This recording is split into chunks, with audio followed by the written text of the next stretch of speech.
Hey, Shalom Aleichem, welcome back. We're in Maseches Chagiga. We're in Daf Hey Amud Beis, 16 lines from the bottom. Rabbi Havi Nakit Sefer Kinois. Rabbi was holding the Megillas Eicha, the Book of Lamentations, the Kakari Vigave, and he was reading in it. Kimotale Pasuko, when he got to this pasuk, Hishlich Mishamayim Eretz, the Jewish people were taken from the heaven and sent to the earth. Nafal Min Yada, the book that he was reading, the Megillas Eicha, fell from his hand. Amar, he said, Igara Ram Levera Amikta, from a high roof to a deep pit. Here he was reading about the falling of Klal Yisrael, and he realizes now what the fall is. A book you can put on a shelf, the middle, the top, and this and that. Doesn't matter where it is, it's still a book.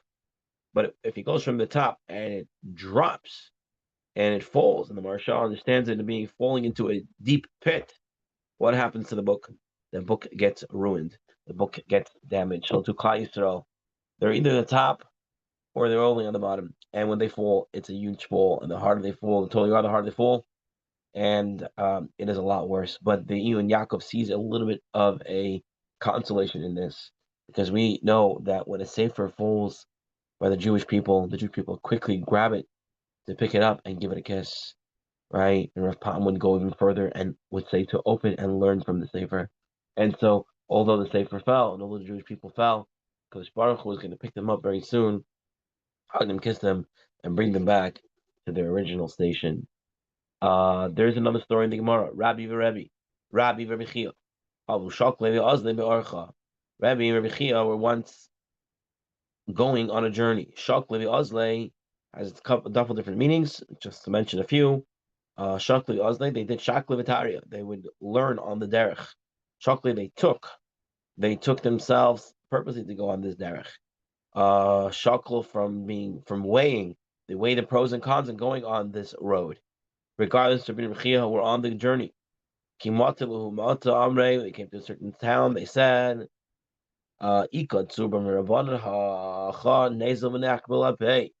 is there a certain sharp rabbi here that we can go and visit him? Basically, is there a Talmud Chacham here? It's a mitzvah to visit the Talmud Chacham. So Amreli said to them, we have a sharp scholar here, but he is of a lot of light in his eyes, meaning he is blind. The Rabbi said to Rabbi, Tiv ad, you remain here. Loy tezalzel b'nesu utach. Don't degrade your position of Nasi. Perhaps the Nasi is like a Melech, and a Melech and a king is not allowed to be Moichel, not allowed to forgive his honor, because his honor is not his, it belongs to Hashem. Maybe Yehuda HaNasi, the prince of the Jewish people, also cannot be Moichel, his kavod. Rabbi Yoda says, why only at this point where he's blind do he is worried about it? Yoda says that perhaps if he wasn't blind and he heard that Rabbi came, he would have came out himself, the rabbi, to visit Rabbi. So it will be fine. But now that he finds out that this guy now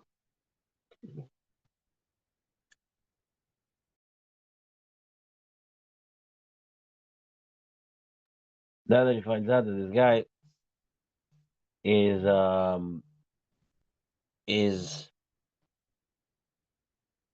is blind, his rabbi's not able to come out to Rebbe, and perhaps that's going to be what's it called, a not their heretz.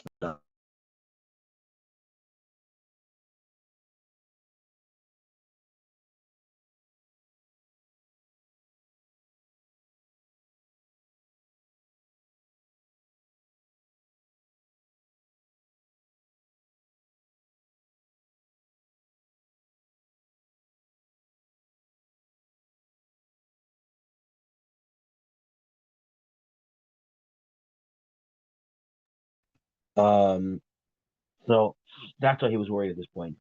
So anyway, is unluckable pay. I will go and pay him respect, says Rabbi Chia. I used to hear talk Fev Azabahadeh. Rabbi bested Rabbi Chia, whether with analytical proofs. He ran before him. He said, I know it's okay. He said, the Nasi is able to be Michael, not like a Melech. Ki havo mipatre minei.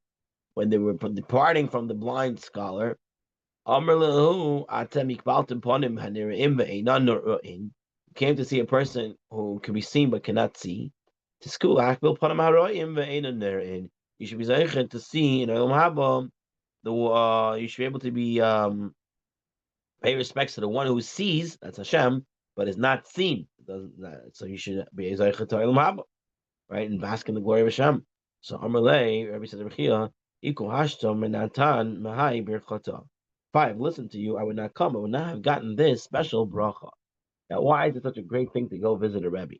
Amalei, Iman Shemialach. They said to the blind scholar, who taught you this? That it's so important that such a bracha can get from going to visit is such a great deed to visit a rabbi. Others understand this. They have a different girsa. It's Rabbi Chia asking Rabbi, how did you know this? That it's so important that you could be moichel the honor of a nasi to go see a scholar. So the answer is they pray to Yaakov Shemiele. I learned from the lecture of Yaakov. The Yaakov ish kafar chitaya hava bikabel apei the Rabbi kol yoma. He went to visit his Rabbi every single day. Wow, it's not just on Shabbos and Yom Tov and the Chagim, and Rosh Chodesh. Rather, it's every single day. Kikash. When he got old and he got harder, Amarle loy nistar ma'ar. His Rabbi said to him, "Don't have to come every single day. Lo yachol mar. You can't do it." Amarle mi zutar my dichtib hurabanon v'chi or lenetzach lo yireh hashachas ki yireh chacham yamusu. It says by Rishonim that they will live forever and never see the pit, for he sees wise men die. When he learns that Talmud Chacham can die, he does tshuva and he changes, he'll live forever, even in the Mahabharata. So now, person who sees a wise men die and their death will live, he'll learn from them. How much more can you learn from the life of a Talmud Chacham? Perhaps that's one of the things I think a person should make a seder in learning the biography of a Talmud Chacham, to see how he lived his heilig heilig, his every single day life. Rabidi, Avua, the Riyako Maridi, Ragol the Hava Azal Talta Yarcha Be'archa. Rabidi every single time would set out on a 3-month journey of a Chad Yom Rav, and then he would learn one day in the yeshiva, and then 3 months on the way back to go with his family so he can be there for Sukkot. On the note 52, in the article 5 before, he will leave immediately after Pesach, stay in the academy for study for one day, and return immediately in order to return before Sukkot, so he can rejoice with his wife during the Sukkot festival. Okay, so what happened? He comes to learn the yeshiva one day a year. So Kari Rabbanon, they Bar Rav the Chadiyoma. He's the one day yeshiva student. He felt dejected. And applied to himself the pasuk in Eov, I'll be as one who was mockery for his friend. I'm begging of you, do not bring punishment upon the rabbis who insulted you. Nothing She went to the base medrash, specifically to the base medrash, not to the people on the street, so they don't think it's one day enough to learn. Or to the base medrash people who were making this joke with Darshan. He said to them, doesn't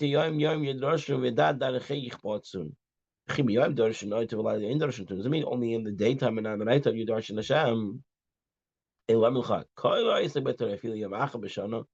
The person learns Torah just one day in the whole year. It's as if he learned the entire year. This saying, and similar to B'midat Puranut, Dichtiv, B'misbar Hayomim, Asher Tertem Et Haaretz, like number of days that you spied out the land.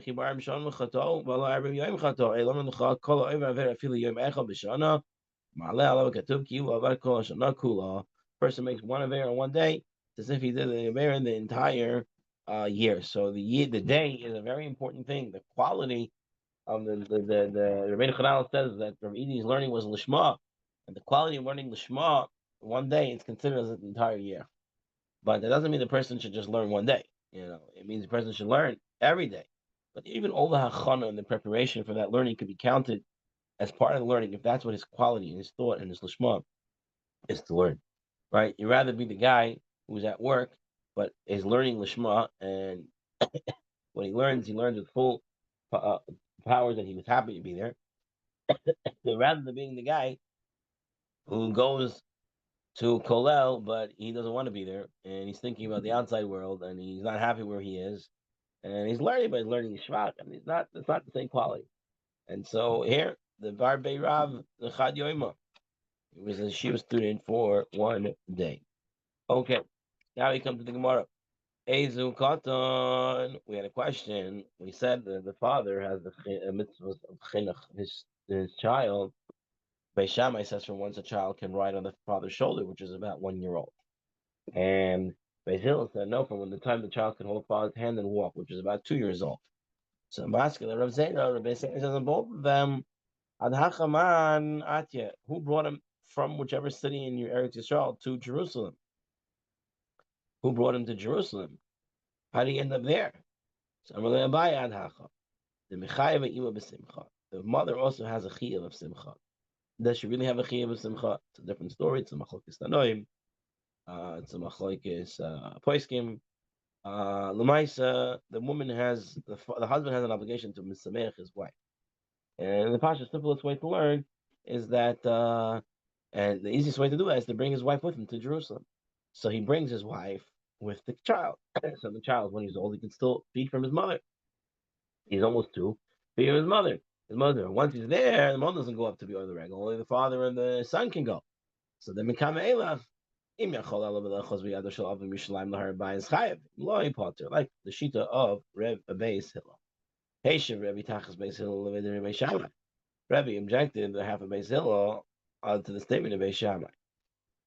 And you're going to bring a proof and say, Beis Shammai, it cannot be that if you are still a 1 year old and you're still feeding from your mother and you just come right on your father's shoulder, then that's fine. Then you go to the, it can't be. Why? Shmuel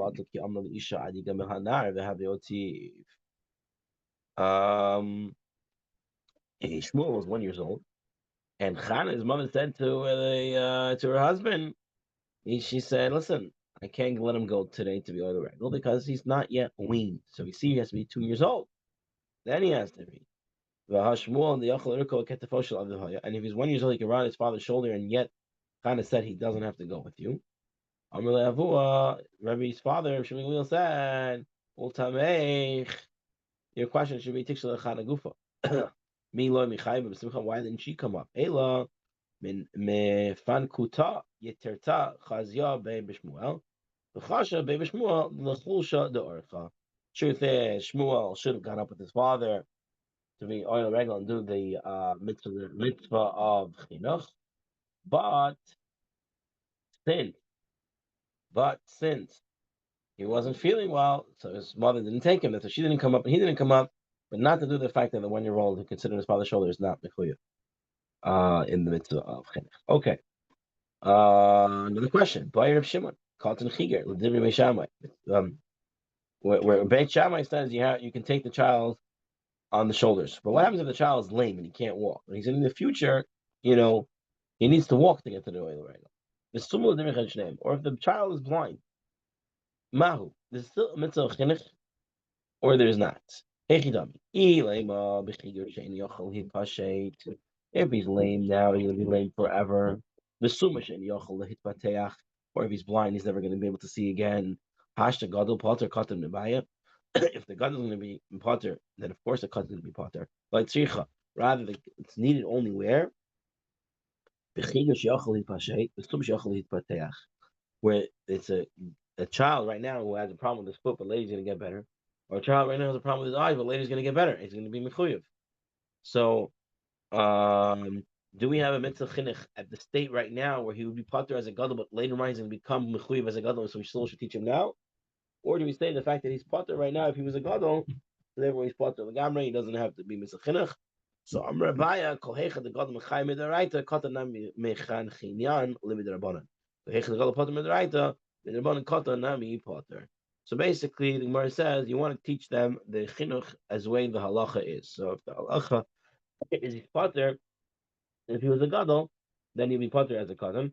And if he was mechuyev as a gadol, he'd be mechuyev as a katan. It's the same din. It reminds me of the famous story of Yaakov Kamenetsky that came and asked him, we have a class of preschool, we want to bring the mezuzah down the door, so this way they can reach it.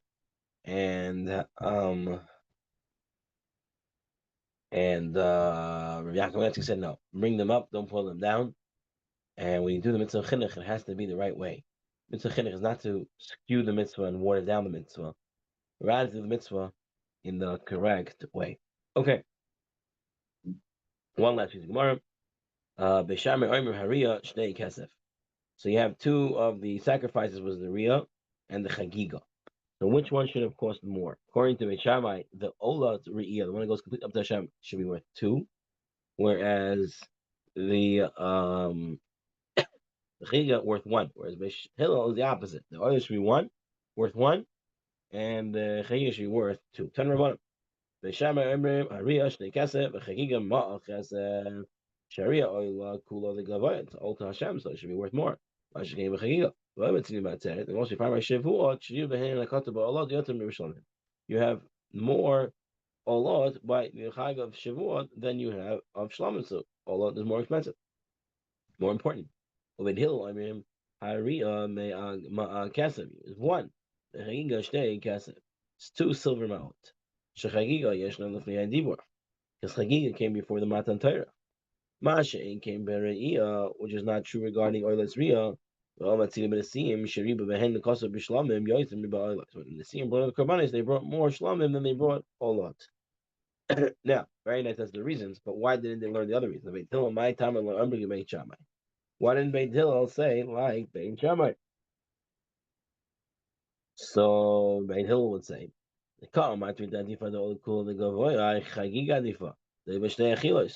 who said that Oila is more superior? It goes up on Hashem. He is more superior. It goes to Hashem and to the Kaim and to the people.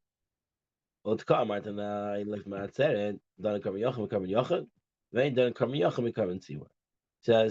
the Shavuot, Olot are carbon seaboard. They belong to the Kehila, not to the private individual. Therefore, I'd rather learn from the Siyam, who is an individual, and from this individual to individual, rather than individual to the public.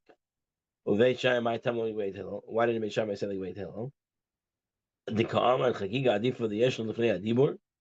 Ria Nami Yeshon Lefnei Adibur. According to Beit Shammai, Ria also existed before the Dibur, before Matan Torah.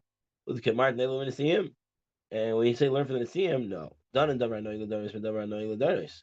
And done Davar Noig Ladaris, and Davar Noig Ladaris. He says, Hashem says, listen, I'd rather learn something that's applicable in all generations rather than something that happened once. The theme happened once. Okay, so very nice to put more Shlomim, more Chagiyas, but at the end of the day, it only happened once. Shavuot happens every year. And there we bring more a lot. So I learned it from there. Uveit Hillel, Ma'ishnach Chagiga, the Yeshon Lefnei Adibor. Dichtiv is b'chuzev chei shalomim. How do you know this Chagiga before the Matan Torah? Because it says it's b'chuzev chei shalomim. But Re'iyah Nami, it says a ktiv v'ya'alu olot. Over there in the same pasuk, it says they brought olot. You want to take a look at the pasuk Torah Shalom Beis? So Yishlach et na'arei b'nei Yisrael v'ya'alu olot v'yiz b'chuzev v'chem shalomim la'Hashem parim. So it says v'ya'alu olot. They brought olot. So Rabbi Hillel oila shikuri so b'midbar oila tamid. It was oila tamid. Oila tamid you can't learn. It's a communal oil that must be brought twice daily. It is the same as the day of time has nothing to do with the festival offerings. You cannot learn from it anything. Okay, Shammai said, no. When it says olat, vayalu olot, olat shikavu Yisrael b'midbar. Israel offered up in the wilderness, olat riyah haved, was olat riyah. So based on this Gemara, you're gonna have a lot more proofs back and forth, but this will be for this week. Looking forward to the next time.